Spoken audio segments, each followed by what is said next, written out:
मिला है, तो क्या मुद्दा है आपका? देखिए, पिछले 3 दिन से हमने 0 आवर्स में हमने नोटिस लगाया था, पर हमें मौका वहां मिला नहीं अपनी बात रखने का। पर मेरा जो मुद्दा था वो था कि अमृतसर के एयरपोर्ट को बड़ा किया जाए, क्योंकि हम जानते हैं कि बहुत सारे पंजाबी जो है वो अमृतसर से, क्योंकि फ्लाइटें बहुत कम हैं, स्पेशली कनाडा या फिर अमेरिका की बात करें तो कोई फ्लाइट नहीं है, तो उन सारे जो हमारे पंजाबी हैं उनको पहले दिल्ली आना पड़ता है, वहां पेट्रोल का खर्चा लगता है, दिल्ली आके फिर होटल का खर्चा लगता है, और यहां से जब आप चले भी जाते हो वहां पे तो किसी को लेकिन अगर वापस आना होता है तो फिर उतना ही समय वापस आने में भी लगता है। जो कई बार तो हमने देखा है कि हमारे जो लोग हैं वो अपने दुख सुख में भी शामिल नहीं हो सकते हैं। तो एक तो टर्मिनल को बड़ा किया जाए अमृतसर के, और साथ ही साथ जो फ्लाइटें हैं जो कनाडा के लिए, अमेरिका के लिए या और भी कई देशों के लिए वहां से शुरू की जाए, क्योंकि ये बहुत अनिवार्य है। अभी हाल फिलहाल में जो समझौता हुआ था कनाडा और भारत का, कि जिसमें बहुत सारी फ्लाइटें चलाई जाएंगी, उसमें अमृतसर का कहीं नाम नहीं था, और तकरीबन 10 लाख से भी ज्यादा जो लोग हैं पंजाबी लोग वो कनाडा में बसे हुए हैं। तो जिसके कारण मुझे लगता है कि बहुत बड़ी सुविधा होगी पूरे पंजाब के लिए अगर उस टर्मिनल को बड़ा किया जाए और साथ ही साथ फ्लाइट्स वहां पे से शुरू की जाए।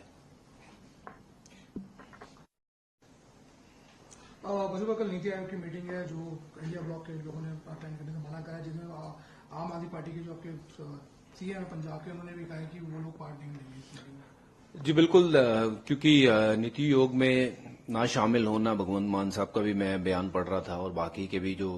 बड़े लीडर हैं उनका भी बयान आ रहा था कि वो शामिल नहीं होंगे, और ये बिल्कुल सही भी है क्योंकि बजट जो है वो उतना सेटिस्फाइंग नहीं है, और जिसके कारण वहां पे जाके शामिल होना, फिर अपनी बात रखने का कोई वो बनता नहीं है। तो मुझे लगता है ये बिल्कुल सही निर्णय है और हम अपनी पार्टी के साथ स्टैंड करते हैं इस निर्णय में। तो बजट को भी आप किस तरह देख रहे हैं? जो बजट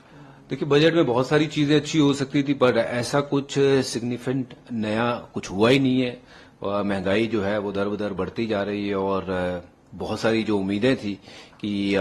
पढ़ाई के क्षेत्र में या फिर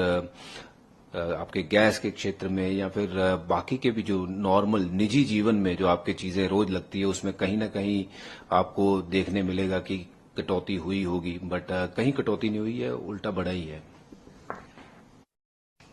भाजपा लेकिन बजट में जो है जिस तरह ये आरोप लग रहे हैं कई स्टेटों को कुछ नहीं दिया गया है, सिर्फ जहां पे सरकार नहीं है बीजेपी की वहां पे कुछ भी दी गई है। बिल्कुल, आप देखिए पंजाब को क्या दिया गया है। पंजाब को तो इस बजट में कुछ भी नहीं दिया गया है, और जो किसान हमारे इतने दिनों से वहां पे बैठे हुए हैं उनके लिए क्या दिया गया है। तो मुझे नहीं लगता है कि